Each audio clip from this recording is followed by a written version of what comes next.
David and Sam are excursion engines. They travel the country pulling special trains. They were the only steam engines still working since diesels had taken over. This made them sad, but they always cheered up when crowds of people came to see them. One day, the shop foreman brought news for them. A railroad museum in California is having a celebration for steam engines, and they want both of you to come. You mean there are other steam engines still pulling trains? Of course. No one could ever get rid of steam for good. There are plenty of other engines that have survived, and you'll meet some of them soon. Sam and David were excited, especially when they were given new coats of paint and told they would be carrying a special passenger. They wondered who it might be, but the foreman said, "Wait and see." Finally, it was time for them to depart. They went to collect their train, and were surprised to finally meet their passenger.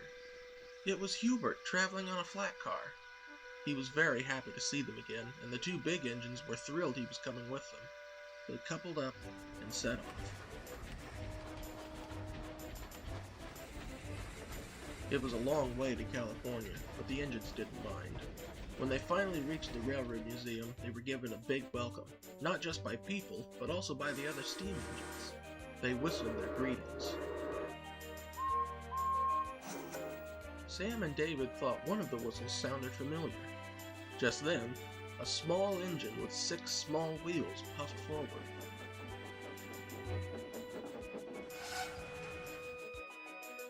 "Andrew!" they shouted in surprise. "You're here too?" "After retiring, I was brought here, and they restored me to pull special trains for the museum. I've heard about your excursions too," he told them. That's when David remembered. "Andrew, we brought someone else who want to see you." So Andrew went to find them, and was overjoyed when he finally reunited with Hubert. They all talked long into the night, and the next day they were lined up for people to see them. It was a truly spectacular celebration. There were lots of engines, and they all shared stories with each other. But soon the celebration ended, and it was time for them all to leave. Andrew whistled goodbye to Sam, David, and Hubert, promising he'd be there when they next came to visit.